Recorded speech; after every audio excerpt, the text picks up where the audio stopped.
أعوذ بالله من الشيطان الرجيم بسم الله الرحمن الرحيم الرحمن علم القرآن خلق الإنسان علمه البيان. அஸ்ஸலாமு அலைக்கும் வரஹ்மத்துல்லாஹி வபரகாத்துஹு. அன்புக்குரிய சகோதரர்களே, பெரியோர்களே, தாய்மார்களே, வியாபார பெருமக்களே, இங்கு நடைபெற்று கொண்டிருக்கும் இந்த உரையை கேட்டுக்கொண்டிருக்கும் மக்களே, உங்கள் அனைவரின் மீதும் ஏக இறைவனின் சாந்தியும் சமாதானமும் உண்டாகட்டுமாக என்கிற பிரார்த்தனையோடு இந்த உரையை துவங்குகிறேன். இவிஎம் மிஷின் எந்திரமா தந்திரமா என்கிற தலைப்பு இப்பொதுக்கூட்டத்திற்காக வழங்கப்பட்டிருக்கிறது. சில பேர் இந்த தலைப்பை தூரத்திலிருந்து பார்த்து மந்திரமா தந்திரமான்னு படிச்சிருக்கிறாங்க. படிச்சுட்டு உங்களுக்கு மேஜிக்லாம் தெரியுமா, ஏங்க இல்லை மந்திரமா தந்திரமாங்கிற தலைப்பில் பேச புரியல, இது மேஜிக் ஷோ பண்ண புரியலா அப்படின்னு கேட்கக்கூடிய அளவிற்கு இருந்தது. இது மேஜிக் ஷோ சம்பந்தப்பட்ட நிகழ்ச்சி இல்லை. பொதுவாக தேர்தல் காலகட்டம் வந்துவிட்டால் எந்த கட்சி யாரோட கூட்டணி வைக்கிறார்கள் என்பது பரபரப்பாக பேசப்படும்.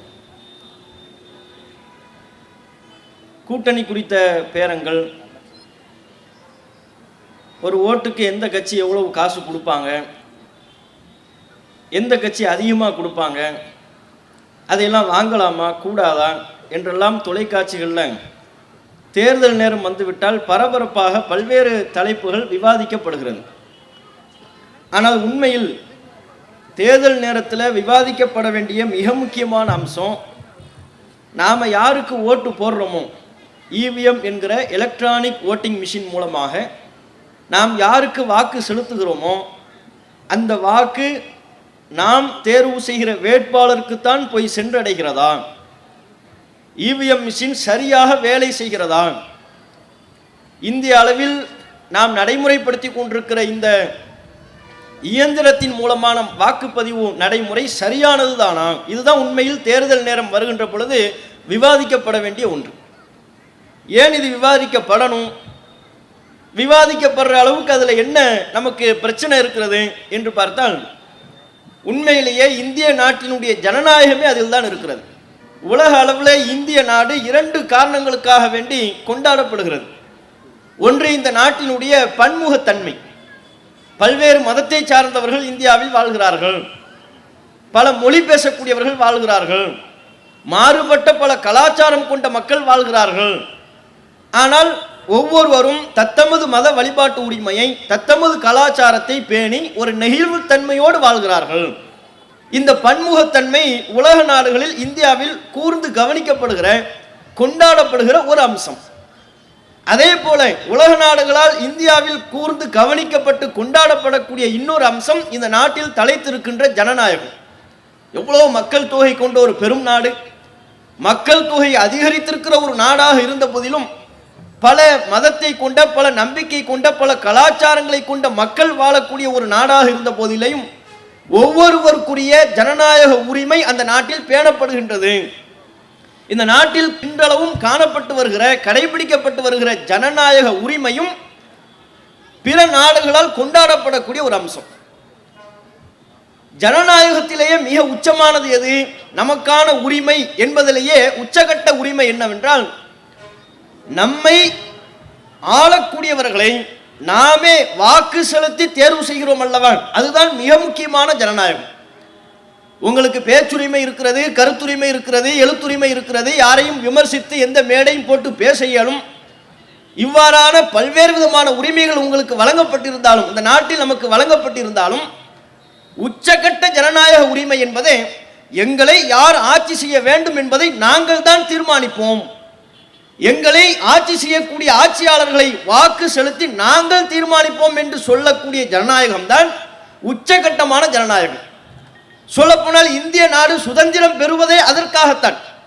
யாரோ ஒருவன் எங்களுடைய விருப்பத்தை மீறி எங்களை ஆட்சி செய்யக்கூடாது, அவர்கள் எங்களை நிர்வகிக்க கூடாது, அவர்கள் எங்களின் மீது ஆதிக்கத்தை செலுத்தக்கூடாது. அவர்களை ஓட ஓட விரட்டியதனுடைய பின்னணியே, அந்த சுதந்திரத்தின் பின்னணி கூட எங்களை ஆட்சி செய்யறவங்களை நாங்க தான் தேர்வு செய்வோம், நீ யார் எங்களை ஆட்சி செய்வதற்கு, நீ யார் எங்கள் மீது அதிகாரம் செலுத்துவதற்கு. அப்ப சுதந்திரத்தின் பின்னணி கூட இந்த ஜனநாயகம் தான் இருக்கிறது. ஆட்சி செய்யறவங்களை நாங்க தான் தீர்மானிப்போம். எதன் மூலமாக தீர்மானிக்கிறோம்? வாக்கு செலுத்துவதின் மூலமாகத்தான் நம்மை ஆட்சி செய்யக்கூடியவர்கள் யார் என்பதை தீர்மானிக்கிறோம். இதுதான் மக்களாட்சி தத்துவத்தினுடைய அடிப்படையான மிக முக்கியமான ஒரு அம்சம். ஓட்டு போடுறோம்ல, அந்த ஓட்டு போடுறது தான் என்னுடைய ஆட்சியாளனை தேர்வு செய்யக்கூடிய மிக முக்கியமான உரிமை. அப்படி இருக்கின்ற பொழுது என்னுடைய ஜனநாயகத்தை உறுதி செய்யக்கூடிய அந்த வாக்குரிமை, நான் வாக்கு செலுத்தக்கூடிய அந்த முறை எந்த சந்தேகத்திற்கும் அப்பாற்பட்டதாக, எந்த ஒருவராலும் துளியளவும் சந்தேகத்தை கிளப்ப முடியாத அளவிற்குண்டான ஒரு நடைமுறை இந்த ஜனநாயக முறையில பேணப்பட வேண்டுமா இல்லையா? துளியும் அதுல சந்தேகம் இருக்கக்கூடாது. இல்லை, ஆங்கிலேயர்களை எல்லாம் விரட்டி அடித்துவிட்டு பல்வேறு அரசியல் சட்ட சாசனங்களை ஏற்படுத்தி கொண்டு எல்லாமே எதற்காக? ஆட்சி செய்யறவங்களை நாங்கள் தீர்மானிப்போம் என்பதற்குத்தான். அதனுடைய நடைமுறை தான் வாக்கு செலுத்துவது, ஓட்டு போடுறது. அப்ப அப்படியான ஓட்டு போடக்கூடிய முறை சந்தேகத்திற்கு அப்பாற்பட்டதாக வெளிப்படைத்தன்மையோடு அமைந்திருப்பது அவசியத்திலும் அவசியம். இவிஎம் என்கிற இந்த நடைமுறை, எலக்ட்ரானிக் ஓட்டிங் மிஷின் என்கிற இந்த நடைமுறை வெளிப்படைத்தன்மையோடு இருக்கிறதா, சந்தேகத்திற்கு அப்பாற்பட்டவையாக இருக்கிறதா, உண்மையில நான் யாருக்கு ஓட்டு போட வேண்டும் என்று பட்டனை அழுத்துகிறேனோ என்னுடைய ஓட்டு அவருக்கு தான் சென்றடைகிறதா என்று நாம கேள்வி எழுப்பி பார்ப்போமையானால், இவிஎம் என்கிற இந்த எலக்ட்ரானிக் ஓட்டிங் மிஷின் நடைமுறையில் பல்வேறு விதமான குழப்பங்களும் பல்வேறு விதமான சந்தேகங்களும் நிரம்பி இருப்பதாக நாம் சொல்லவில்லை. நேரடி தேர்தலில் பங்கேற்கிற ஆட்சியாளர்கள், நேரடி தேர்தலில் மக்களை எல்லாம் வாக்கு கேட்டு அலைகின்ற கட்சிகள் சொல்கிறார்கள். ஒவ்வொரு கட்சியினரும் இதை சொல்லியிருக்கிறார்கள். உச்சகட்டமாக சொல்வதாக இருந்தால், இப்போது மத்தியில் ஆட்சி பொறுப்பில் இருக்கிற பிஜேபியை கடந்த காலங்களில் இவிஎம்மின் மீது சந்தேகத்தை கிளப்பி இருக்கிறது, குற்றச்சாட்டுகளை முன்வைத்திருக்கிறது. எல்லா கட்சியும் குற்றச்சாட்டு சொல்லியிருக்கிறாங்க இவிஎம் மேல. பிஜேபியே குற்றச்சாட்டு சொல்லியிருக்கிறது. எப்ப குற்றச்சாட்டு சொல்லிச்சு?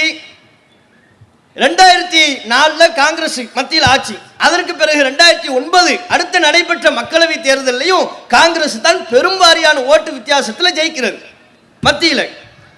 2009 காங்கிரஸ் வெற்றி பெற்ற போது பிஜேபியில் உள்ள பேச்சாளர்கள், பிஜேபியினுடைய முக்கிய பிரமுகர்கள் அனைவரும் ஒன்று சேர்த்தாற்போல் மக்கள் மத்தியில் மீடியாக்களின் முன் சொன்ன விஷயம் என்னவென்றால், இவிஎம்ல குளறுபடி இருக்கு, இது சந்தேகத்துக்குரியதா இருக்கு, காங்கிரஸ் வெற்றி பெற்றது செல்லாது, ஏமாத்திட்டாங்க இப்படின்னு சொன்னாங்க. யார் யாரெல்லாம் சொன்னாங்க தெரியுமா? அப்போது பிஜேபியினுடைய பேச்சாளராக இருந்த முக்தார் அப்பாஸ் நக்வி, இப்போது அமைச்சரவையிலும் இருக்கிறார். அவர் சொன்னார், என்ன சொல்றாரு? இது நியாயமான வெற்றி அல்ல, ஜனநாயகத்தின் வெற்றி அல்ல, எலக்ட்ரானிக் விக்டரிங்கிறார். இந்த வெற்றி என்பது ஒரு இயந்திரத்தை பயன்படுத்தி அதை மோசடி செய்து பெற்றுக்கொண்ட வெற்றி தானே ஒழிய நேர்மையான வெற்றி அல்ல என்று பிஜேபியினுடைய பிரச்சாரகராக இருந்த முக்தார் அப்பாஸ் நக்வி 2009 அந்த நேரத்தில் சொன்னார். தேர்தல் ஆணையத்தின் மூலம் கிடைத்த வெற்றி, தேர்தல் ஆணையத்தை தங்களுக்கு தோதாக வளைத்து தங்களுடைய விருப்பத்திற்கு ஏற்றவாறு நடக்குமாறு பணித்து அதன் மூலம் இவர்கள் பெற்றுக்கொண்ட வெற்றி, இது ஜனநாயக பூர்வமான வெற்றி அல்ல என்று சொன்னார் முக்தார் அப்பாஸ் நக்வி. அத்வானி சொன்னார், அப்போது பிஜேபியினுடைய தலைவர், பிரதமர் வேட்பாளராக முன்மொழியப்பட்டவர். 2009 பிஜேபி வெற்றி பெற்றிருக்குமே ஆனால் அத்வானி தான் பிரதமராக இருப்பார். அப்ப பிரதமர் வேட்பாளராக முன்மொழியப்பட்ட பிஜேபியினுடைய தலைவராக அங்கம் வகித்த அத்வானி சொன்னார், தேர்தல் ஆணையம் இந்த இவிஎம் என்கிற எலக்ட்ரானிக் ஓட்டிங் மிஷின் மேல மக்கள் மத்தியில் சந்தேகம் வந்து விட்டது, 2009 நேர்மையாக நடைபெறவில்லை என்கிற சந்தேகம் எங்களுக்கே இருக்கிறது. ஆகவே தேர்தல் ஆணையத்திற்கு ஒரு பொறுப்பு, ஒரு கடமை இருக்கிறது. இந்த தேர்தல் 2009 நடைபெற்ற தேர்தலை பற்றி சொல்கின்ற பொழுது, இந்த தேர்தல் நேர்மையாக நடைபெற்றது, நேர்த்தியாகத்தான் நடைபெற்றது, எவ்வித குழப்பமும் இல்லாமல் தான் நடைபெற்றது என்பதை மக்கள் மத்தியில் உணர்த்துவதற்கும் நிரூபிப்பதற்கும் உண்டான கடமை தேர்தல் ஆணையத்திற்கு உண்டு. இப்படியே சொன்னார். அது தேர்தல் ஆணையத்தினுடைய பொறுப்பு. மக்கள் மத்தியில் அவருடைய உள்ளங்களில் இருக்கக்கூடிய சந்தேகங்களை அகற்ற வேண்டும். நடந்து முடிந்த மக்களவை தேர்தல் நேர்மையாகத்தான் நடைபெற்றது என்கிற தெளிவை மக்களுக்கு வழங்க வேண்டும் அப்படின்னு சொன்னாங்க. அத்வானி சொன்னார். அருண் ஜெட்லி அப்ப பிஜேபியில் முக்கிய பொறுப்பில் இருந்தார். அவர் மக்களவையின் போதே சொல்கிறார், பேசுவதற்கு வாய்ப்பளிக்கப்பட்ட தம்முடைய நேரத்தில் சொல்கிறார், அனைத்து கட்சியை கூட்டி இவிஎம் என்கிற இந்த எலக்ட்ரானிக் ஓட்டிங் மிஷின் நடைமுறை சரியானது தானா, சந்தேகத்திற்கு அப்பாற்பட்டது தானா என்று அனைத்து கட்சி கூட்டத்தை கூட்ட வேண்டும் என்று மக்களவையில் பாராளுமன்றத்தில் பேசுறார். இவ்வளவு சந்தேகங்களை எழுப்பினது யார் பாருங்க.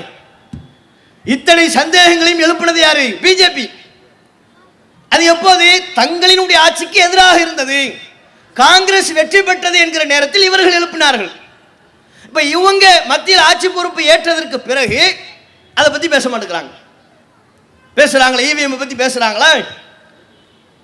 மோடி ஒண்ணு என்ன சொல்றாரு, அத்வானி என்ன சொன்னாரு, ஏனைய பிஜேபியினுடைய பிரமுகர்கள் என்ன சொன்னார்கள் என்பதையெல்லாம் இருட்டடிப்பு செய்துவிட்டு, நாங்களும் தான் பல தேர்தலில் தோக்குறோம், நாங்கள்லாம் இவிஎம் குறை சொல்லவா செஞ்சோம், நீங்க மட்டும் ஏன் தோக்கும் போது குறை சொல்றீங்கன்னு மக்களை ஏமாற்றக்கூடிய விதமா கருத்து தெரிவிக்கிறார்.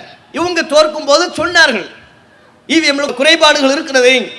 எந்த அளவுக்கு சொன்னா, அப்போது பிஜேபியினுடைய பொறுப்பாளராக இருந்த முக்கிய பொறுப்பில் அங்கம் வகித்த சுப்பிரமணிய சுவாமி, இப்ப அவரை கணக்கில் எடுத்துக்கிறது இல்லை, மென்டல் கேஸ்ல சேர்த்துட்டாங்கன்னு வைங்களேன். அந்த கட்சியை அவரை மென்டல் ஒதுக்கிருச்சு. பிஜேபி ஒரு நிலைப்பாடு சொன்னா அதுக்கு மாத்தமாவே பேசுவார். இங்க தமிழக பாஜக ஒரு கருத்தை சொன்னா அதுக்கு ஆப்போசிட்டா எதிர்த்து கருத்து சொல்லிக்கிட்டு இருப்பார். அதனால அவர் வேற லிஸ்ட்ல சேர்த்துட்டாங்க. அப்ப அந்த மாதிரி லிஸ்ட்ல சேர்க்கப்படாமல் இருந்த போது அவர் இத்தனைக்கு பிறகும் தேர்தல் ஆணையம் சரியான ஒரு பதிலை வழங்கவில்லை என்கிற காரணத்தினால உச்சநீதிமன்றத்தில் வழக்கு தொடுக்கிறார்.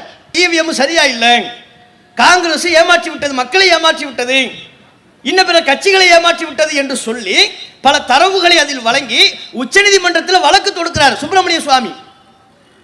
வழக்கு தொடுத்ததற்கு பிறகு 2003 அவர் தொடுத்த வழக்கின் மீது தீர்ப்பு வருகிறது.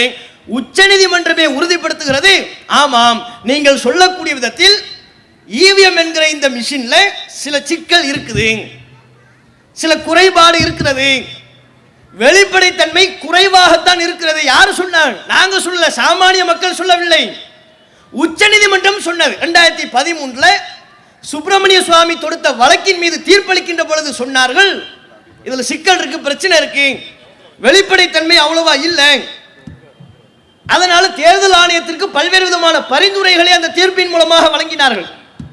நீங்க தெளிவா நடத்துங்க, இவிஎம்ல எந்த சிக்கலும் இல்லை, கோளாறு இல்லைன்னு சொல்லி மக்களுக்கு தெளிவுபடுத்துங்க. அப்ப விவி பாட்டுங்கிற ஒன்று ஒப்புகை சீட்டுன்னு சொல்லுவாங்க, அதெல்லாம் நடைமுறையில் இல்லை அந்த நேரத்தில். அப்ப நீதிமன்றம் என்ன சொன்னாங்கன்னா, இந்த விவி பாட்டுலாம் மற்ற மற்ற நாடுகளில் கடைபிடிக்கப்படுகிறது.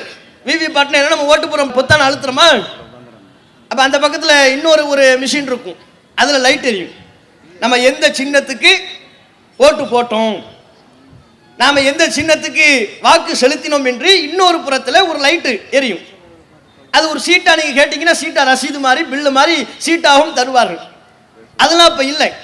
அப்ப இது விவி பாட் என்கிற ஒன்றின் மூலமாகவும் மக்களுக்கு நீங்க தெளிவுபடுத்தணும், அதெல்லாம் எல்லா இடங்களையும் கடைபிடிக்கணும் இப்படின்னு உச்சநீதிமன்றம் சொன்னது.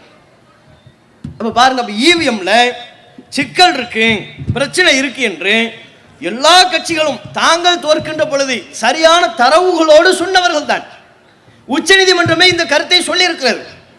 அப்படி இருக்கின்ற பொழுது இன்றளவும் அதே நடைமுறையை கடைபிடித்து உச்சநீதிமன்றம் எதிலெல்லாம் மக்களுக்கு தெளிவுபடுத்த வேண்டும் என்று சொன்னார்களோ அதையெல்லாம் உரிய விதத்தில் தெளிவுபடுத்தாம அதே குழப்பங்கள், பழைய குழப்பங்கள் நீடிக்கின்ற நிலையிலேயே இன்னும் அதே முறையில் எப்படி நம்ம வாக்கு செலுத்துவது? அப்படி வாக்கு செலுத்தினா நாம நம்முடைய ஆட்சியாளர்களை நாம் தான் தீர்மானிக்கிறோம் என்று எப்படி அந்த முடிவுக்கு வர இயலும்?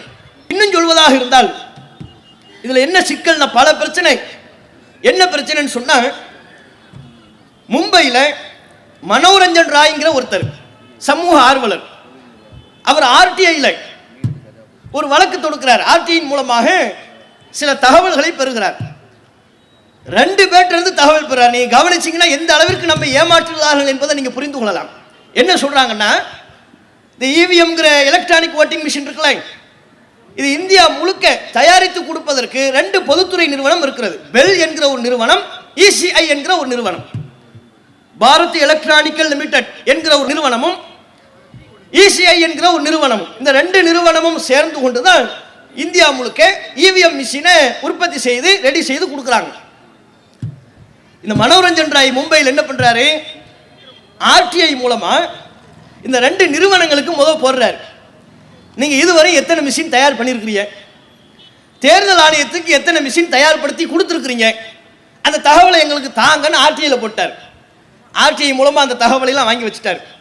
ரெண்டு நிறுவனமும் ஒட்டுமொத்தமா தேர்தல் ஆணையத்திற்கு எத்தனை இவிஎம் மிஷின்கள் இது நாள் வரையிலையும் அன்றைய தேதி வரையிலையும் எத்தனை மிஷின்கள் தயாரித்து கொடுத்திருக்கிறீர்கள் அந்த தகவலை வாங்கி வச்சுட்டார். அடுத்து புத்திசாலித்தனமா இன்னொரு அதே ஆர்டிஐல தேர்தல் ஆணையத்துக்கு ஒரு வழக்கு, உங்ககிட்ட இப்ப எவ்வளவு மிஷின் இருக்கு அதையும் சொல்லுங்கன்ட்டார். எப்படி போட்டார் பாருங்க, உங்ககிட்ட இப்ப எவ்வளவு மிஷின் இருக்கிறது, இருப்பு உங்க இடத்துல எவ்வளவு இவிஎம் மிஷின் இருக்கிறது அதையும் சொல்லுங்கன்ட்டார். ரெண்டு சைடு தனித்தனியா தயாரித்து கொடுத்தவர்கள் அந்த நிறுவனங்கள்ட்ட கேட்கிறாரு, எவ்வளவு பணி தயாரிச்சு கொடுத்துருக்கிற அதை சொல்லு, வாங்கி வச்சுக்கிட்டாரு. வாங்கினவங்கிட்ட கேட்கிறாரு, இதுவரை எவ்வளவு வாங்கி வச்சிருக்கிறேன் அதை சொல்லுட்டாரு. ரெண்டு தரப்புல இருந்தும் பதில் வந்து விட்டது. ரெண்டையும் ஒப்பீடு செஞ்சு பார்த்தா 19 லட்சம் இவிஎம் மிஷின்கள் வித்தியாசம் ஏற்படுகிறது. ஒன்னு இல்ல ரெண்டு இல்ல 100 200 500 கிடையாது, 19 லட்சம் இவிஎம் மிஷின்கள் வேறுபாடு. அப்படின்னா என்ன, கொடுத்த ரெண்டு நிறுவனமும் நாங்கள் அதிகபட்சமாக ஒரு தொகையை சொல்லுகின்ற பொழுது தேர்தல் ஆணையம் சொல்கிறது அவ்வளவுலாம் எங்களிடத்தில் இருப்பு இல்லை, எங்களிடத்தில் இவ்வளவுதான் இருப்பு இருக்கிறது என்று சொல்கிறார்கள். அதுல ஏறத்தாழ 19 லட்சம் இவிஎம் மிஷின்கள் விடுபடுகிறது. கொடுத்தவன் சொல்றான் அதையும் சேர்த்தான் கொடுத்தேன்னு, அவன் சொல்றான் நாங்கள் அவ்வளவுலாம் வாங்கவே இல்லை, எங்ககிட்ட இவ்வளவுதான் இருக்கு. 19 லட்சம் வேரியேஷன் வித்தியாசம். அப்படின்னா இங்க என்ன கேள்வி வருகிறது, அந்த 19 லட்சம் இவிஎம் மிஷின் எங்க போச்சு? இவன் தயாரிச்சு கொடுத்துட்டான்ல, நீ வாங்கிட்டேன்னு சொல்றல்ல, உங்க ரெண்டு பேருக்கு மத்தியில் எந்த தரகரும் கிடையாது தானே, அவன் தயாரிச்சு கொடுத்ததுல 19 லட்சம் மிஸ் ஆகுதப்பா. அந்த 19 லட்சம் எங்க? இது என்ன கடைகளில் விற்கப்படுகிற பொருளா, வீடுகளில் பயன்படுத்தக்கூடிய பொருளா, பெட்டி கடையில் வச்சு பயன்படுத்துற அல்லது கண்காட்சியகத்தில் வைத்து பார்க்கப்படுகிற ஒரு பொருளா இது? இந்த ரெண்டு பேரை தாண்டி உள்ள யாருமே வர இயலாது. அந்த பொருள் வேறு யாருக்கும் பயன்படக்கூடியது அல்லவே. நம்ம வீட்டில் வச்சு அழகு பார்க்க முடியுமா அந்த இவிஎம் மிஷினை வாங்கி? அவன் கொடுக்குறான், இவன் வாங்குறான். கொடுத்தவன் சொல்றான் 19 லட்சம் நாங்கள் அதிகமாக கொடுத்துருக்குறோம்னு, வாங்கினவன் சொல்றான் 19 லட்சம் எங்க கிட்ட இல்லைங்கிறான். இப்ப அந்த 19 லட்சம் மிஷின் இரு நிறுவனங்களிலிருந்து தயாரிக்கப்பட்டு எங்க போச்சு, யார்கிட்ட போச்சு? அது போகிறது என்றால் அதனுடைய பொருள் என்ன? 19 லட்சம் இவிஎம் மிஷின்களை வைத்துக் கொண்டு என்ன மோசடிகளையும் செய்துவிட முடியுமா? முடியாது. தேர்தல் ஆணையத்தின் கைவசம் இருக்க வேண்டிய, அவர்களின் கட்டுப்பாட்டில் இருக்க வேண்டிய, அவர்களின் பாதுகாப்பில் இருக்க வேண்டிய இவிஎம் மிஷின்களில் 19 லட்சம் விடுபடுகிறது என்று சொன்னால் அது ஜனநாயக நாட்டில் அது ஏற்புடையதா? எவ்வளவு பெரிய கேலி கூத்து! ஒட்டுமொத்த இந்திய மக்களை முட்டாளாக்கக்கூடிய தன்மை இல்லையா இது? இது பெரிய விவாதமாக ஆக்கப்படுகிறது. எங்க 19 லட்சம்? மோடியை தான் பொதுவாக காணும்னு பேசுவாங்க. ஏன் எப்போ? இப்ப தேர்தல் நேரம்ங்கிறதுனால தான் இந்தியாவில் தென்பட்டுக்கிட்டு இருக்கிறாரு, அங்கெங்கன்னு போய்கிட்டு இருக்கிறாரு. தேர்தல் முடிஞ்சிருச்சுன்னா பாய் சலோன்னு போயிடுவார், நாடு நாடா சுத்த போயிடுவார். அதுக்கப்புறம் ஆளை பார்க்கவே முடியாது. அதுக்கப்புறம் இந்த தேர்தல் நேரம் வருதுன்னா இங்கே வருவார், வேட்டி உடுத்திக்கிட்டு வருவார், தலப்பா கட்டிக்கிட்டு வருவார், டிசைனாக ட்ரெஸ் போட்டு கமலஹாசனுக்கு டஃப் கொடுக்குற அளவுக்கு கெட்டப்ப மாற்றி மாற்றி வருவார். மோடியை மிஸ்ஸிங்னு சொன்னா ஏற்றுக்க முடியும், இவிஎம் மிஷினை மிஸ்ஸிங்னு சொன்னா 19 லட்சம் மிஸ்ஸிங் என்று சொன்னால் அது விடுபட்டிருக்கிறது, தவறுதலாகிவிட்டது, காணாமல் போய்விட்டது என்றால் அதன் பொருள் என்ன? ஃப்ரண்ட் லைன் என்கிற பத்திரிகையில் மிஸ்ஸிங் இவிஎம் என்கிற தலைப்பில் இது தொடர்பான பல்வேறு விதமான தகவல்களை சொல்லி அடுக்கடுக்கான பல கேள்விகளை கேட்டு சொல்லியிருக்கிறாங்க. தேர்தல் ஆணையத்திடமிருந்து இதற்கு பதிலே இல்லை. நமக்கு சந்தேகம் வருமா? வராதான். ஓட்டு போடுற எங்களுக்கு இந்த செயலை பார்க்கின்ற பொழுது, படிக்கின்ற பொழுது எங்களுக்கு சந்தேகம் வருமா? வராதா? இதை மாத்துங்கன்னு சொல்றதுல எங்களுடைய கோரிக்கை நியாயம் இல்லையா? இப்படி சந்தேகம் உள்ள இவிஎம்களுக்கு வேண்டாம்பா, நீ வாக்குச்சீட்டு முறைக்கே வா, சொல்லத்தானே செய்வோம். சரி, காணாம போச்சுல, இந்த கதையை உங்க மைண்ட்ல வச்சுக்கிட்டு, இந்த சம்பவத்தை மைண்ட்ல வச்சுக்கிட்டு பாத்தீங்கன்னா அடுத்தடுத்த நம்முடைய நாடுகளில் நடைபெறுகிற, இந்தியாவில் பல்வேறு மாநிலங்களில் பலகட்ட தேர்தல்கள் நடைபெறுகின்ற பொழுது கிடைக்கின்ற சுவாரஸ்யமான செய்திகளை இதோடு கோர்த்து பார்த்தா காணாம போறது எங்க போய் கிடைக்குதுங்கிறத நீங்க புரிந்து கொள்ளலாம். தேர்தல் ஆணையம் இதுக்கு பதில் சொல்லலை, ஆனா நம்ம புரிந்து கொள்ள இயலும். உதாரணத்திற்கு சில தகவல்களை சொல்வதாக இருந்தால் 2019 நடந்து முடிந்த மக்களவை தேர்தல், அதுல தேனியில, தமிழ்நாட்டில் தேனி மக்களவை தொகுதியில் எலெக்ஷன்லாம் முடிஞ்சிருச்சு, ஓட்டெல்லாம் முடிஞ்சிருச்சு. முடிஞ்சதுக்கப்புறம் திடீர்னு எண்ணப்படுவதற்கு சில நாட்கள் முன்பு நைட் நேரத்தில் ஒரு கும்பல் வருது. அந்த கும்பல்கிட்ட 50 இவிஎம் மிஷின்கள் கிடைக்கப்படுகிறது. 50 EVM machine. இந்த செய்தியை நம்ம எப்படி எடுத்துக்கொள்வது? தமிழ்நாட்டில் வேற ஏதோ மாநிலத்தில் நடக்குது இல்லை, வட மாநிலத்தில் நடக்குது, அஸ்ஸாமில் நடக்குது, திரிபுராவில் நடக்குது இல்லை, தமிழ்நாட்டில் தேனியில் நடைபெற்ற நிகழ்வு, பத்திரிகைகளில் வந்த செய்தி. நம்ம என்ன இருக்கிறோம்? நம்ம ஓட்டு போடுறோம். ஓட்டு போட்ட உடனே அந்த மிஷின் எங்கே போகுது? பாதுகாப்பாக ஒரு அறைக்குள்ள வச்சு பூட்டிடுறாங்க. சில பல நாட்கள் கழித்து ரிசல்ட் சொல்லும் போது தான் அந்த பெட்டியை ஓபன் பண்ணுவாங்க. அதுக்கிடையில் உள்ளே பூட்டி வைக்கப்பட்டிருக்கிற பெட்டிகளில் எந்த ஒன்றும் வெளியே போகக்கூடாது, வெளியில் இருக்கக்கூடிய எந்த விதமான பொருளும் உள்ள போகக்கூடாது. அதானங்க தேர்தல். தேனியில் திடீர்னு எப்படி 50 இவிஎம் வருது? எவன்கிட்ட கிடைச்சிச்சு? எங்க வாங்கினாவே? எந்த கடையில் வாங்கினாங்க? அதே மக்களவை தொகுதிக்கு போறான். அங்க தேனி மக்களவை தொகுதிக்குள்ள உள்ளுக்குள்ள போறானா? எதுக்கு போறான்? வைக்கிறதுக்கு தானே போறான்னு அர்த்தம். அப்ப அங்குள்ள மக்கள் வேட்பாளர்கள் அவங்களெல்லாம் பிடிச்சி பெரிய அணியை ஏமாத்த பார்க்குறாங்கன்னு சத்தம் போட்டதற்கு பிறகுதான் அந்த பிரச்சனை சுமூகமானது. இது நடைபெற்ற ஒரு நிகழ்வு. இது மாதிரி பீகாரில் பார்த்தீங்கன்னா 7 இவிஎம் மிஷின்கள் கண்டெடுக்கப்படுகிறது. எங்க? ஒரு ஹோட்டலில். இந்த ஹோட்டலில் இவிஎம் விற்பாங்க, வடை விற்பாங்க, இட்லி தோசை விற்பாங்க, இவிஎம்மும் கிடைக்குதாங்க. பீகாரில் குறிப்பிட்ட மக்கள் போறாங்க, ஹோட்டலில் பார்த்தா ஒளிச்சு வச்சிருக்கிறாங்க 7 இவிஎம். அப்ப அந்த 7 இவிஎம் கண்டெடுக்கப்படாமல் இருக்குமையானால் அதனுடைய நிலை என்ன? எண்ணப்படுகின்ற பொழுது அது ஏதேனும் ஒரு பகுதியில் சேர்க்கப்படுவதற்கு வாய்ப்பு இருக்கா இல்லையா? இது மக்களை ஏமாற்றக்கூடிய செயலா இல்லையா?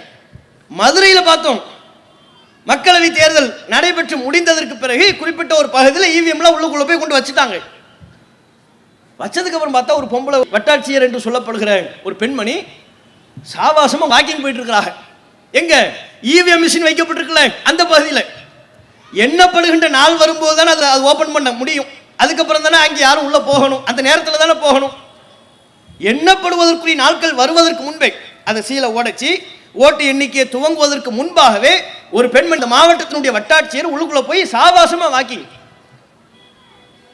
அந்த செய்தி மக்களுக்கு தெரிய வருகின்ற பொழுது, எதிர்க்கட்சிகளுக்கு தெரிய வருகின்ற பொழுது இது ஏமாற்றும் செயல் என்று கொந்தளித்து கலெக்டர் அலுவலகத்தை முற்றுகையிடக்கூடிய அளவிற்கும் பல்வேறு விதமான பிரச்சனைகளை உண்டு பண்ணக்கூடிய அளவிற்கும் சென்றார்கள். அப்ப இந்த சம்பவங்கள்ல இருந்து நாம தெரிந்து கொள்ள வேண்டிய விஷயம் என்ன? இதுல எல்லாம் நம்ம உஷாராக இல்லை என்று சொன்னால் நம்மளை ஏமாத்துறாங்களா இல்லையா? சரி, இப்ப ஒண்ணு வேண்டாம், தேர்தல் ஆணையம் இதுக்கு மட்டும் பதில் சொல்லட்டுமே. அந்த காணாம போன 19 லட்சம் இவிஎம் மிஷின்கள் எங்க? அதை சொல்லுங்க, நீங்க எங்க போச்சு? அது கேட்டா அவங்க என்னதுமா சொல்றாங்க? நாங்க இவிஎம் மிஷின்ல ஜிபிஎஸ் வச்சிருக்கிறோம். இந்த பதிலாக நாங்கள் கேட்டாச்சு. நாங்கள் தமிழ்நாட்டில் எப்போவோ கேட்டோம். 2000 ரூபாய் நோட்டில் வந்து ஜிபிஎஸ் இருக்குது, அதெல்லாம் அப்படியே கண்டுபிடிச்சிருவார் மோடி. அங்கிருந்து டெல்லியில் இருந்துக்கிட்டே பார்த்துருவாரு. அந்த கதையெல்லாம் கேட்டு பிடிச்சி போயிடுச்சு. சரி, ஜிபிஎஸ் இருந்தால் அது எங்கே போகும்போதே உங்களுக்கு தெரியணும்ல. தேனி மக்களவை தொகுதியில் ஏமாற்றப்படுகின்ற பொழுது, பீகாரில் ஏமாற்றப்படுகின்ற பொழுது, இன்னும் 19 லட்சம் இவிஎம் மிஷின்கள் காணாமல் ஆக்கப்படுகின்ற பொழுது அதையெல்லாம் நீங்க ஜிபிஎஸ் மூலமா கண்டுபிடிச்சு சொல்லியிருக்கலாமே. உங்களிடத்தில் நேரடியாக கேள்வி கேட்ட தேர்தல் ஆணையத்திற்கு இது குறித்து பல்வேறு நிறுவனங்கள் நேரடியாக கேள்வி எழுப்பிய பொழுதும் முறையான பதில் அவர்களிடமிருந்து வரவில்லை.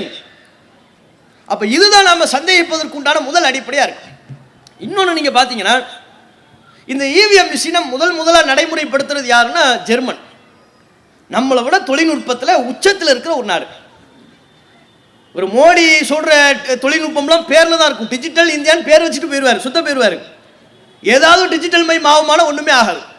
தெரு போஸ்ட்களுக்கு பகல்ல எரியும், நைட்ல எரியாது. இதான் நம்ம நாட்டினுடைய டிஜிட்டல். ஒரு ட்ரெயின் ரயில்ல ஏறி போறது, அந்த ரயில்ல 3 பேர் இருக்கும். இங்கிருந்து பாண்டிச்சேரி போர்டும் அதில் போட்டிருப்பாங்க, கன்னியாகுமரிக்கு போதுங்கிற போர்டும் அதில் இருக்கும், மயிலாடுதுறைக்கு போதுங்கிற போர்டும். ஒரே ட்ரெயினில் 3 போர்டு வச்சிருப்பாங்க. Digital India. 3 பேரும் வந்து நிற்பாங்க. ஆமாம், இது எங்கே போகுது? மயிலாடுதுறை போதா, பாண்டிச்சேரி போதா, எங்கப்பா போகுது? இது தெரியல, டிடிஆர்ட்ட கேட்டு ஏறுவோம், எதுக்கு வம்பு? இந்த லெவலில் நம்ம நாடு இருந்து கொண்டிருக்கிறது டிஜிட்டல் விஷயத்தில். ஜெர்மன் என்பது தொழில்நுட்ப ரீதியாக டிஜிட்டல் ரீதியாக உச்சகட்டத்தில் இருக்கக்கூடிய ஒரு நாடு. அந்த நாட்டில் தான் இவிஎம் முதல் முறையாக நடைமுறைக்கு வருகிறது. இப்போ இவிஎம் அவங்க பயன்படுத்துறது இல்லை.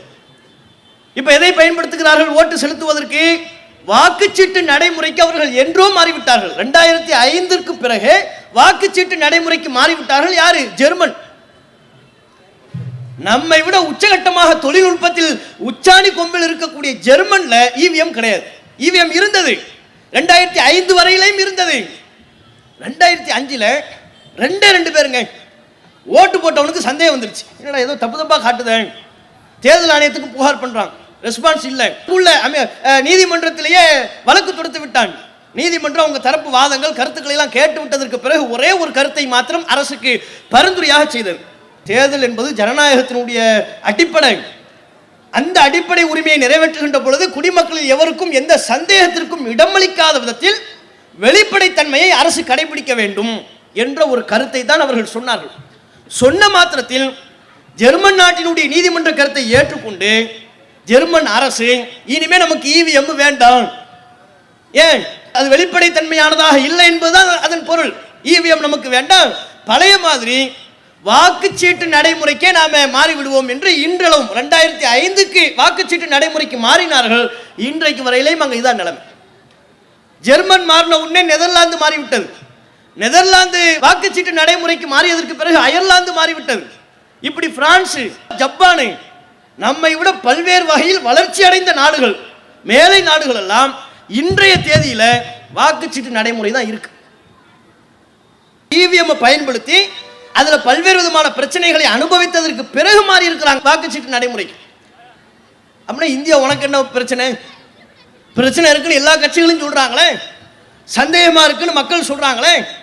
மற்ற நாடுகளுக்கு நம்ம நாட்டுக்குள்ள வித்தியாசம் என்ன தெரியுமா? மற்ற நாடுகள்ல இதுல பிரச்சனை இருக்குன்னு நீதிமன்றத்திடம் செல்லும் போது உரிய விதத்தில் கவனம் எடுப்பாங்க, சரியான கோணத்தில் இருந்து கொண்டு வாதம் வைப்பார்கள். அந்த வாதத்தை அரசு கேட்டு அதற்கு தக்க மாற்றிக்கொள்ளக்கூடிய ஒரு செயல்பாடு ஏனைய நாடுகளிடத்தில் இருக்கிறது. இந்தியாவில் அப்படியா?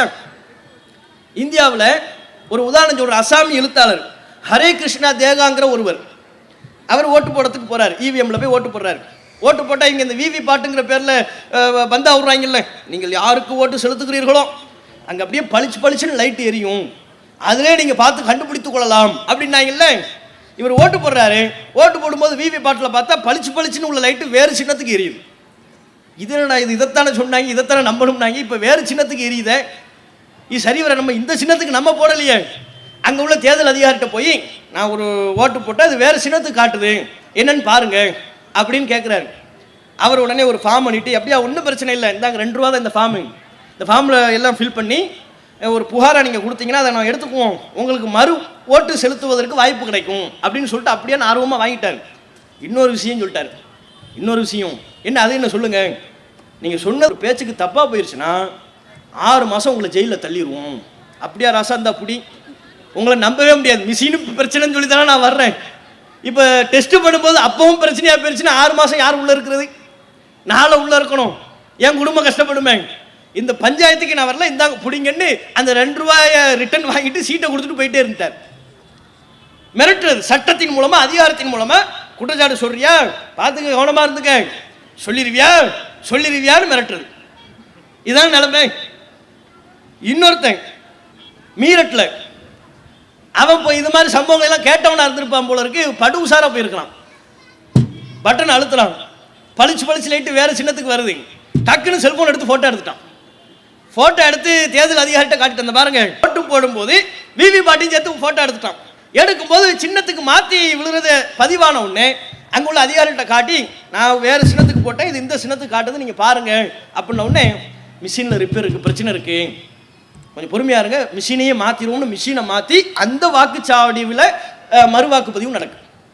நடைபெற்ற நிகழ்வு, நம்ம ஒன்றும் கதையை சொல்லலை, கற்பனைகளை சொல்லலை, நம்ம நாட்டில் நடந்த விஷயங்களை நம்ம சொல்கிறோம். இந்த அளவுக்கு இருக்கும் என்று சொன்னால் யாருக்கு சந்தேகம் வராது? இவ்வளவு சந்தேகத்தை வைத்துக்கொண்டு இந்த இவிஎம் நம்ம ஏன் கட்டிக்கிட்டு அழுவணும் சொல்லுங்க? தேர்தல் ஆணையம் இதுக்கு ஒரு பதில் சொல்லுங்க. இவ்வளவு சந்தேகங்கள், இவ்வளவு பிரச்சனைகள் உள்ள ஒன்றை நாம் ஏன் இன்றும் கட்டிக்கொண்டு அழ வேண்டும்? சொல்ல போனால் இதற்கு எதிராக பல்வேறு விதமான கட்சிகள் கருத்து தெரிவிப்பதற்கு பல புள்ளி விவரங்களும் ஒரு காரணமா இருக்கு. சந்தேகம் ஒன்றும் சும்மா வந்துறது இல்லை.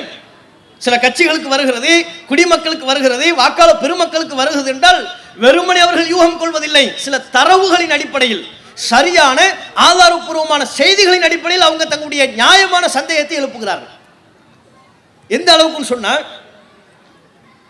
ஒரு உதாரணத்தை பாருங்க. மத்திய பிரதேசத்தில் இல்ல 2018 3 மாநிலங்கள்ல சட்டப்பேரவை தேர்தல் நடக்குது. மத்திய பிரதேசம், சத்தீஸ்கர், ராஜஸ்தான். 2018 சட்டப்பேரவை தேர்தல் நடக்குது. இந்த 3 மாநிலங்கள்லையும் காங்கிரஸ் ஆட்சியை பிடிக்கின்றது. அதுவரையிலையும் ஆண்டு கொண்டிருந்த பிஜேபி ஆட்சியை இழக்கிறது. 2018 நல்ல விளங்கணும். 3 மாநிலம் சட்டப்பேரவை தேர்தல் நடக்கிறது. அப்படி நடக்கின்ற பொழுது அது நாள் வரையிலையும் ஆட்சி கட்டிலில் அமர்ந்திருந்த பாஜக அரசு ஆட்சியிலிருந்து அகற்றப்படுகிறது. காங்கிரஸ் ஆட்சி பொறுப்புக்கு வருது. இது மாநில சட்டசபை தேர்தல். அதிலிருந்து ஒரு 6-7 மாசத்துல 2018 அது நடக்குது, சட்டப்பேரவை தேர்தல் நடக்குதுன்னா அதிலிருந்து ஒரு 6-7 மாசத்துல 2019 மக்களவை தேர்தல் வந்துருச்சு. மக்களவை தேர்தல் வந்தா தேர்தல் ஆணையத்தின் மூலமாக வெளியிடப்பட்ட ரிசல்ட்டை பார்த்தீங்கன்னா, முன்பு நடைபெற்ற சட்டப்பேரவை தேர்தலுடைய ரிசல்ட்டுக்கும் இப்போது அதாவது 2019 நடைபெற்ற மக்களவை தேர்தலுக்கு உண்டான ரிசல்ட்டை ஒப்பிட்டு பார்த்தா மக்களுக்கு பெரிய அதிர்ச்சி. ஏன் அதிர்ச்சி? ஆட்சியில் இருந்தவர்களை அகற்றி இருக்கிறார்கள் பிஜேபியை இந்த 3 மாநிலத்தில். அதிலிருந்து 6-7 மாசத்தில் நடைபெற்ற மக்களவை தேர்தல். அந்த 6-7 மாசத்துக்குள்ள ஒரு மிகப்பெரிய புரட்சியாக வரப்போகுது, மாற்றங்களாக ஏற்பட்டு விட போகிறது. ஆனால் ரிசல்ட்ல நடைபெற்றது என்ன? 3 மாநிலங்கள்லையும் பெரும் அளவில் பிஜேபி ஜெயிக்கிறது. சும்மா ஜெயிக்கல. ராஜஸ்தான்ல 25 மக்களவை தொகுதி, 25 மக்களவை தொகுதியிலையும் பிஜேபி ஜெயிக்குது. எந்த மாநிலத்தில் ஆட்சியை இழந்ததோ அந்த மாநிலத்தினுடைய மக்களவை தேர்தல் வருகின்ற பொழுது 6-7 மாசத்துல வருகின்ற பொழுது அதையும் சேர்த்து கவனிங்க. 25க்கு 25. மத்திய பிரதேசம் 29 மக்களவை தொகுதி, 28ல பிஜேபி ஜெயிக்குது. ஒரே ஒரு தொகுதியை மட்டும்தான் காங்கிரஸ். சத்தீஸ்கர்ல 11 தொகுதி மக்களவை தொகுதி, அதுல 9 தொகுதியில பிஜேபி ஜெயிக்கிறது. 2 தொகுதி மட்டும் தான் காங்கிரஸ். ஒட்டுமொத்தமா இந்த 3 மாநிலத்திலையும் காங்கிரஸுக்கு 3, பிஜேபிக்கு மெஜாரிட்டி. 25க்கு 25, 29க்கு 28, 11க்கு 9. அது எப்படி 6-7 மாசத்துல எப்படி இவ்வளவு பெரிய மாற்றம் எப்படி நடந்துச்சு? அந்த அளவுக்கு நீங்க மக்களுக்கு அப்படி என்ன செஞ்சீங்க? இந்த 6 மாசத்துல 7 மாசத்துல அந்த 3 மாநில மக்களுக்கு நீங்கள் வாரி வழங்கியது என்ன? என்ன சட்டத்தின் மூலமா அந்த மக்களுக்கு நீங்க நன்மை செஞ்சீங்க? வாக்கு வித்தியாசத்தையும் நீங்கள் பார்ப்பீர்களேயானால் 2 லட்சம் வாக்கு வித்தியாசம், 3 லட்சம் வாக்கு வித்தியாசம் ஒவ்வொரு தொகுதியிலையும். கர்நாடகாவுடைய இதே நிலை. 2018 சட்டப்பேரவை தேர்தலில் கர்நாடகாவில் மொத்தமுள்ள 224 தொகுதியில 104 தான் பிஜேபி. 2018 கர்நாடக மாநிலத்தினுடைய சட்டப்பேரவை தேர்தல் 224ல வெறும் 104 தான் பிஜேபி எடுக்குது. ஓட்டு சதவீதம் பார்த்தா 36%.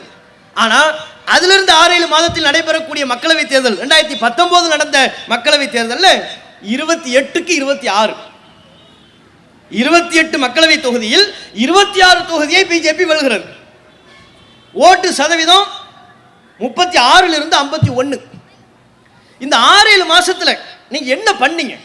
இவ்வளவு வாரி வாரி மக்கள் உங்களுக்கு ஓட்டுகளை அள்ளி வழங்கக்கூடிய அளவுக்கு நீங்க என்ன பண்ணீங்க? நீங்க என்ன சாதனை பண்ணதற்காக வேண்டி இந்த மாநிலங்களில் உங்களுக்கு ஓடுகளை வாக்குகளை அள்ளி வீசினார்கள் சொல்லுங்க. நீங்க பண்ண சாதனை என்ன தெரியுமா? இந்த பிஜேபி செய்த சாதனை 500,000 செல்லாதுன்னு சொன்னது.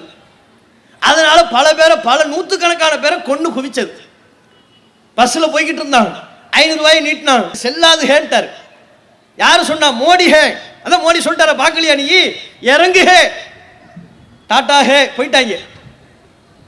அப்படி பல பேரை திருமணம் பண்றவன் தெருவில் வந்தான், மண்டபத்துக்கு அட்வான்ஸ் கொடுக்குற போறவன் தெருவில் வந்தான், சம்பளம் வாங்கிட்டான் கையில். வாங்குறதுக்கு முன்னால மோடி சொல்லியிருக்க கூடாது, இப்போ வாங்கி தொலைச்சிட்டா இதை நான் என்னடா செய்யறது? பேங்குக்கு போ. அதெல்லாம் சரிதான், பேங்க்ல கியூல நிக்குதே. இப்ப நான் சாப்பிடணுமே, இதுக்கு என்ன பண்றது? சாப்பிடுவதற்கு பல பேர் பிச்சைக்காரர்களாக ஆக்கி அந்த 500,000 செல்லாது. அதுக்கு உங்களுக்கு இவ்வளவு ஓட்டுகள் அள்ளி கொடுத்தாங்களா? அதுக்கப்புறம் என்ன பண்ணீங்க? கேஸ் விலை உயர்வு இப்போ ரொம்ப உச்சத்துக்கு வந்துருச்சு, அது தனி. 2019 கடுமையான உச்சத்திற்கு வந்து விட்டது. அப்ப கேஸ் விலை ஏற்றத்திற்காகவும், வியாபாரிகளை நீங்க நசுக்கினதுக்காகவும், விவசாயிகளை அழித்தொழித்ததற்காகவும், 500,000 செல்லாது என்று சொல்லி எல்லா அப்பாவி மக்களையும் கொன்று குவித்ததற்காக தான் இத்தனை மாநிலங்களில் பெரும் சதவீத வித்தியாசத்தோடு உங்களுக்கு வாக்கு செலுத்தினார்களா? நம்ப முடியுதா? யாருக்கு அதுல பூ சுத்த பாக்குறீங்க? இது இவிஎம்ல மோசடி நடைபெற்றிருக்கிறது என்கிற சந்தேகத்தை வலுவாக எழுப்புகிறது. சரி, இது ஒரு பக்கம். இப்போ இவிஎம்னா என்ன சொல்றீங்க? Electronic voting machine. அப்படின்னா என்ன? டிஜிட்டலைஸ். நாங்கள் எல்லாத்தையும் டிஜிட்டலைஸ் பண்ணிட்டோம். டிஜிட்டல் இந்தியான்னு சொல்லும்போது என்ன சொல்றாரு மோடி? சொல்லது என்ன? இனிமேல் நம்ம பணப்புழக்கம்லாம் புழங்கிட்டு இருக்கக்கூடாது. நம்ம ரொம்ப வளர்ந்துட்டோம். விஞ்ஞானத்தில் வளர்ச்சியிலாம் அதிகபட்ச வளர்ச்சி அடைஞ்சிட்டோம். Cashless economy. பணமே இருக்கக்கூடாது. அட்டையின் மூலமாகத்தான் பண பரிவர்த்தனை செய்யணும் அப்படின்னாரு. அட்டையை வச்சுக்கிட்டு காய்கறி மார்க்கெட்டில் கத்திரிக்காய் தக்காளி விற்கிற அந்த அம்மாட்ட போய் 2 கிலோ தக்காளி தாங்க, வாங்கியாச்சு, இந்தாங்க அட்டைன்னு அந்த அம்மாவுக்கு என்ன விளங்கும்? நீ எங்கே இருந்துக்கிட்டு டிஜிட்டல் பேசுறிய? உங்கள் டிஜிட்டல் லட்சணம் தெரியாதா? இந்த ஃபாஸ்டாக்னு ஒன்று கொண்டு வந்தாங்கல்ல, ஒருத்தன் ஃபாஸ்டாக் விஷயத்துலையும் பிரச்சனை பண்ணிட்டான். புகார் என்ன? என் காரு ரொம்ப நாளாக வீட்டு முன்னால் தாங்க நிற்குது. இவங்க பார்த்தா பில்லை போட்டு தீட்டுறாங்க. அந்த டோல்கேட் வழியாக போனேங்கிறாங்க, இந்த டோல்கேட் வழியாக போனேன்னு சொல்லி ஏகப்பட்ட பில்லு. 2-3 மாசமா கையில் காசு இல்லாமல், பெட்ரோலுக்கு வழி இல்லாமல் நான் காரை நிப்பாட்டி வச்சிருக்கிறேங்க அப்படின்னு ஃபாஸ்டாக்ல புகார் சொல்லக்கூடிய அளவுக்கு தானே உங்கள் டிஜிட்டல் இருக்கு. அதை வைங்க. அப்போ டிஜிட்டலைஸுங்கிறீங்க. டிஜிட்டல்னாலே அதனுடைய பொருள் என்ன? துல்லியமாக இருக்கணும். அதான் டிஜிட்டல். நீங்கள் கால்குலேட்டர் வச்சிருக்கிறீங்க, 5 + 5 அப்படின்னு போட்டால் அந்த டிஜிட்டலில் என்ன வரணும்? 10. 1 + 1 2. குழப்பமே இருக்கக்கூடாது.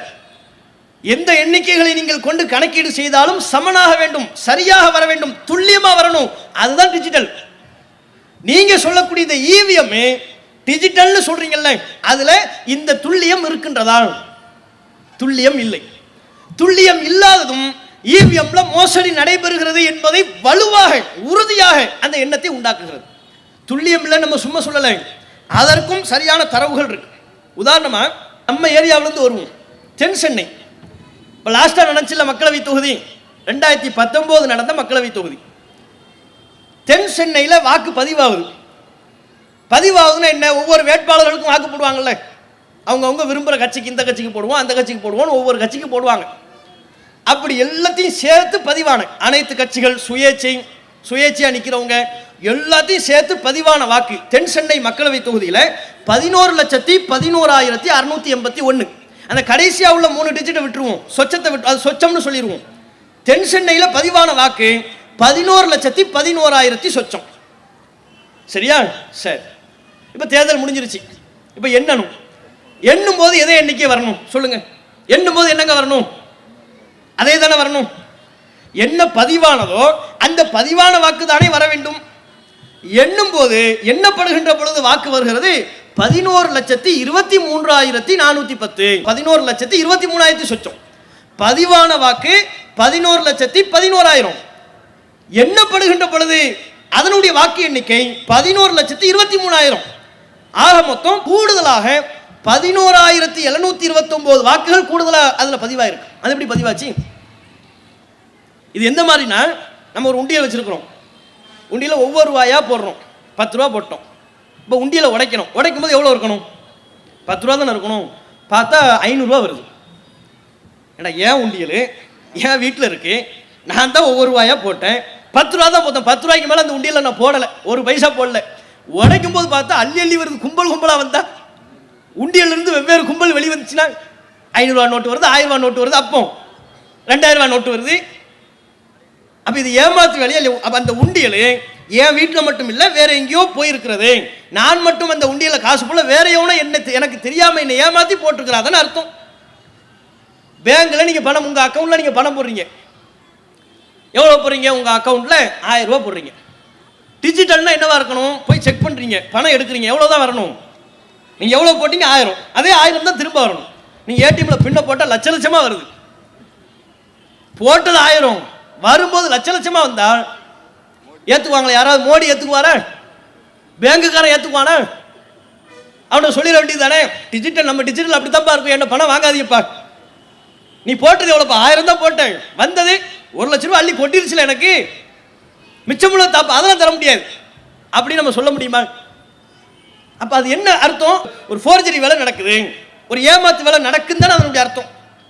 அல்லது அதில் ஒரு மிஷின் ரிப்பேரு, கோளாறு, அதன் அர்த்தம்.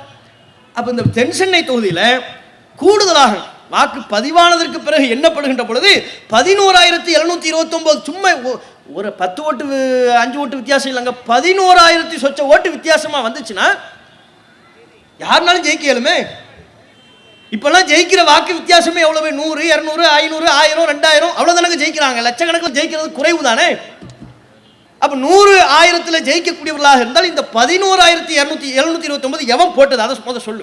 தேர்தல் ஆணையம் பதில் சொல்லுங்க. யார் போட்டா? தென் சென்னையில பதிவான வாக்குக்கும் எண்ணப்படுற வாக்குக்கும் இவ்வளவு வித்தியாசம் வருது.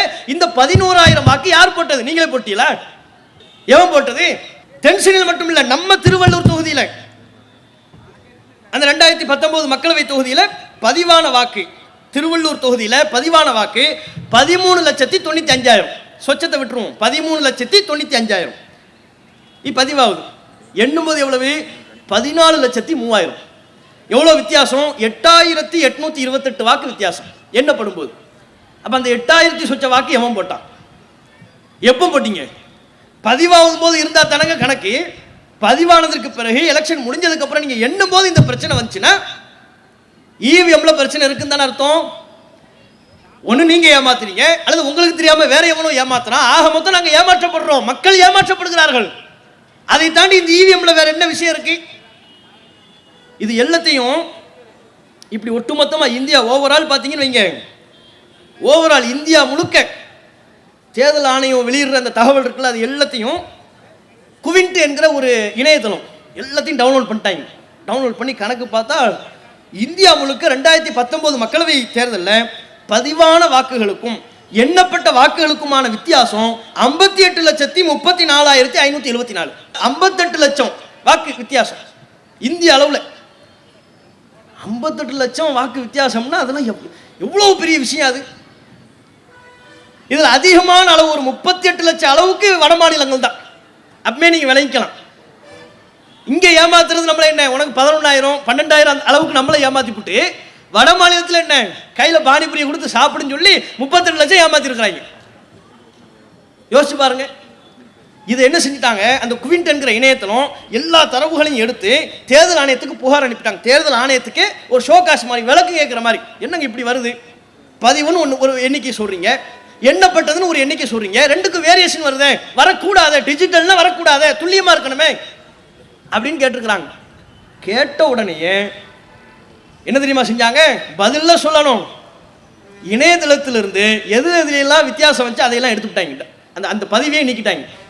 யார் யாரு கற்றுக் கொடுத்தாலும் தெரியல, அட்மின் தப்பு பண்ணிட்டாருன்னு சொல்லுவாங்கல்ல, அட்மின் மிஸ்டேக் பண்ணிட்டாரு அப்படின்னு சொல்ற மாதிரி இணையதளத்தில் தேர்தல் ஆணையத்தின் மூலம் அதிகாரப்பூர்வமாக வெளியிடப்பட்ட அந்த தகவலை எடுத்துக்கிட்டாங்க. இது பதிலா அவன் கேட்கிறான், தரவுகளை வச்சு நீங்க வெளியிட்ட தகவலை வச்சு தான் நம்ம கேட்டான். உங்களிடத்துல கேட்டதுக்கு பதில் சொல்றதை விட்டுவிட்டு அவர்கள் பதிவிட்ட தகவல்களை எடுத்து விட்டார்கள். அவங்க விடலை, மேற்கொண்டு எந்தெந்த துறையில் புகார் செலுத்தணுமோ நீதிமன்றம் வரை அளவுக்கு போயிட்டாங்க. நீதிமன்றத்துக்கே புகார் செலுத்தி விட்டார்கள்.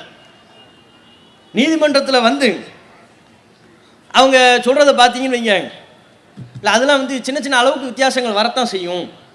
கடைசியாக அவங்க சொன்ன பதில், கடந்த காலங்களில் இப்படி நடைபெற்றது இல்லை. இதுதான் பதில். கடந்த காலத்தில் நான் பொறுப்பில் இருந்த போது இப்படி நடைபெறவில்லை அப்படின்னா என்ன அர்த்தம்? இப்போ நடந்திருக்கு, 2019 நடந்திருக்கு, ஏதோ பிரச்சனை இருக்குன்னு தான் அதனுடைய பொருள். பல வாய்தாக்கள் வாங்கியதற்கு பிறகு தேர்தல் ஆணையம் சொன்ன பதில். இது மாதிரி ஏகப்பட்ட விவரங்கள் இருக்கிறது. இதுல ரொம்ப கொடுமை, கேலி கூத்து என்ன தெரியுமா? ஒரு கட்சி மாநிலத்தில் அந்த நடந்த மக்களவை தொகுதியில் எல்லா தொகுதியிலையும் 39 தொகுதியிலையும் நிற்கிறாங்க. அதில் 1088 வாக்குச்சாவடியில் அவங்களுக்கு பதிவான வாக்கு 0. ஒரு வாக்குச்சாவடி 2 வாக்குச்சாவடி இல்லை, 1088 வாக்குச்சாவடி. நம்ம ஓட்டு போடுறதுக்காக போகிறோம்ல ஒவ்வொரு பூத்து, இது மாதிரி 1088 பூத்தில் பதிவான அந்த கட்சிக்கென்று பதிவான ஓட்டு 0. எல்லாம் வெளியே வந்து கத்துறாங்க, எப்பா எனக்கு மக்கள் எவனுமே போட வேண்டாம், விட்டு தள்ளு. 1088 வாக்குச்சாவடியில் எங்களுக்கு எவ்வளவு குடும்பம் இருக்கு, என் கட்சிக்காரன் இருக்கிறானடா, என் கட்சிக்காரன் ஓட்டு எங்கன்னு கேட்கலாம். அதுல மதுரவாயல் தொகுதியில் உள்ள பாரதிங்கிற ஒருத்தர், அவர் தான் அந்த ஏஜென்சியா இருந்தார், குறிப்பிட்ட அந்த தொகுதிக்கு ஏஜென்சியா இருந்தார். அந்த தொகுதியிலையும் 0.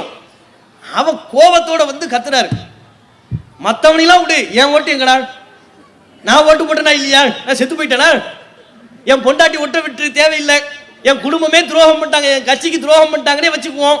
நான் தானே அந்த தொகுதிக்கு அந்த பூத்துக்கு நான் தானே ஏஜென்சி, நான் தானே முகவர், என் ஓட்டு எங்க போச்சுன்னு கேட்டான். தேர்தல் ஆணையத்தால் என்ன பதில் சொல்ல முடிஞ்சு? இதே நிலை பல சுயேட்சைகளுக்கு ஏற்பட்டது. மக்களவை தொகுதியில் பல சுயேட்சைகளுக்கு, சட்டசபை தேர்தலையும் ஏற்பட்டது. சுயேட்சையா நிற்கிறாங்க, பார்த்தா பூஜ்ஜியம். அவன் நிற்கிற தொகுதியிலே பூஜ்ஜியம். அவன் எந்த அந்த சுயேட்சையாக இருக்கிற எம்எல்ஏ அல்லது எம்பி எந்த தொகுதியில் நிற்கிறானோ, அவன் எந்த வாக்குச்சாவடியில் போய் ஓட்டு போடணுமோ அந்த தொகுதியில் பூஜ்ஜியம்னு வருது. அவன் வந்து வெளியே சோகத்தோடு வந்து, என்னை விட்டுருங்க, என் ஓட்டு எங்கங்க, நான் தானே எம்எல்ஏவா நிற்கிறேன், நான் தானே எம்பியா நிற்கிறேன், என் ஓட்டு எங்க போச்சு, நான் இன்னொரு ஆளுக்காக ஓட்டு போட போறேன் கேட்டாங்க. இதற்கெல்லாம் தேர்தல் ஆணையத்திடமிருந்து முறைப்படியான எந்த பதிலும் வரவில்லை. அப்ப என்ன பொருள்? சந்தேகம் வருமா வராதா? யோசிச்சு பாருங்க. வாக்குப்பதிவு வருவதற்கு முன்பாக, இப்போ நாளைக்கு வாக்குப்பதிவுனா இன்னைக்கு ஒரு டெஸ்ட் பண்ணுவாங்க. அது மாதிரி ஒரு டெஸ்ட் கோவாவில் பண்ணுறாங்க. டெஸ்ட் பண்ணும்போது என்ன பண்ணுவாங்க, வேட்பாளர்கள் ஒரு 5-6 வேட்பாளர்கள் இருக்கிறாங்கன்னா, ஆளுங்கட்சி, எதிர்கட்சி, இதர கட்சி, உதிரி கட்சி, சுயேட்சை, எல்லா வேட்பாளருடைய பேரையும் வச்சுக்கிட்டு ஒவ்வொரு கட்சியை சார்ந்த பிரமுகர்கள் அழைச்சி ஒவ்வொன்றிலையும் 9 தடவை ஓட்டு போடணும். 9 தடவை அதை ப்ரெஸ் பண்ணணும். ஒவ்வொன்றிலையும் வரிசையாக ஒரு 7 இருக்குன்னா 7லையும் வரிசையாக 9 முறை ப்ரெஸ் பண்ணணும். அதாவது 9 ஓட்டு போடுற மாதிரி. அப்படி என்ன செய்யறாங்க, டெஸ்ட் பண்றாங்க. கோவாவில் டோலியோபாத் என்கிற வாக்குச்சாவடியில், வாக்குச்சாவடி நம்பர் முதல் கொண்டு போட்டிருக்கிறாங்க.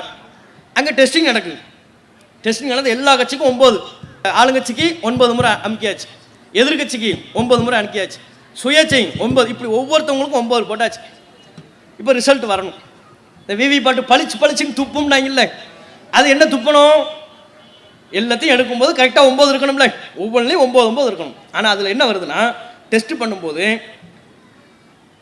பிஜேபிக்கு 17,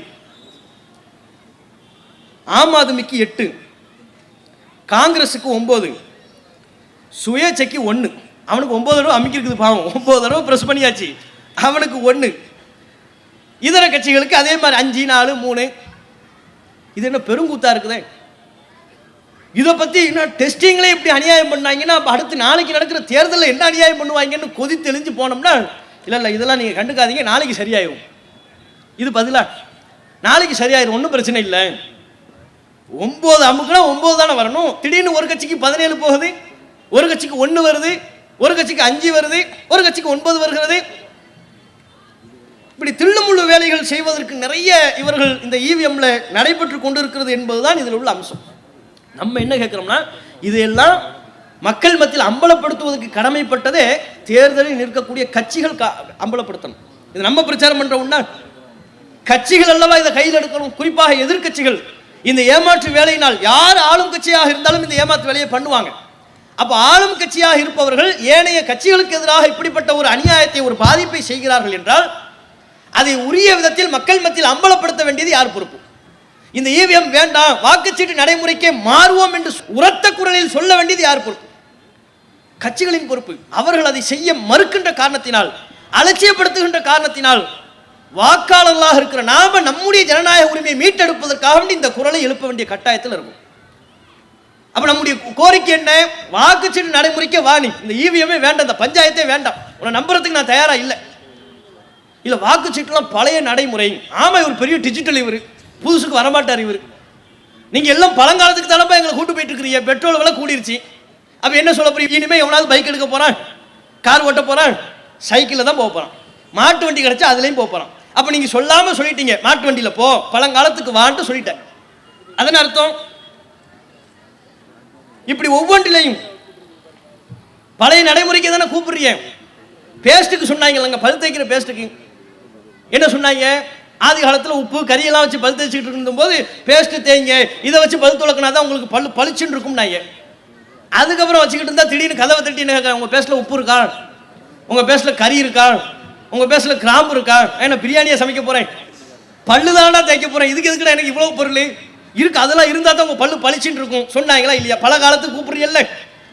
அப்போ பல் துளக்கும் போது பழங்காலத்திற்கு அழைத்து செல்லக்கூடிய நீங்கள் பெட்ரோல் விலையை உயர்த்துவதன் மூலமா, கேஸ் விலையை உயர்த்துவதன் மூலமா என்ன சொல்லிட்டீங்க? இனிமேல் எவனும் அப்பாவி மக்கள் எவனும் கேஸ் வாங்க இயலாது, அடித்தட்டில் இருக்கிறவங்களாம் கேஸ் வாங்க இயலாது. வெங்காய விலை உயர்ந்து போயிருச்சு. இலவசமாக கிடைக்கக்கூடிய காய்கறிகள், இலவசமாக கிடைக்கக்கூடிய கறிவேப்பிலை, அதுவே இப்போ காசா போயிருச்சு. அப்போ என்ன சொல்ல வரீங்க? கேஸ் அடுப்புலாம் வைக்காத, விறகு அடுப்புக்கு வா, பழைய காலத்து நடைமுறைக்கு வான்னு ஒவ்வொன்றுக்கும் கூப்பிட்டிய.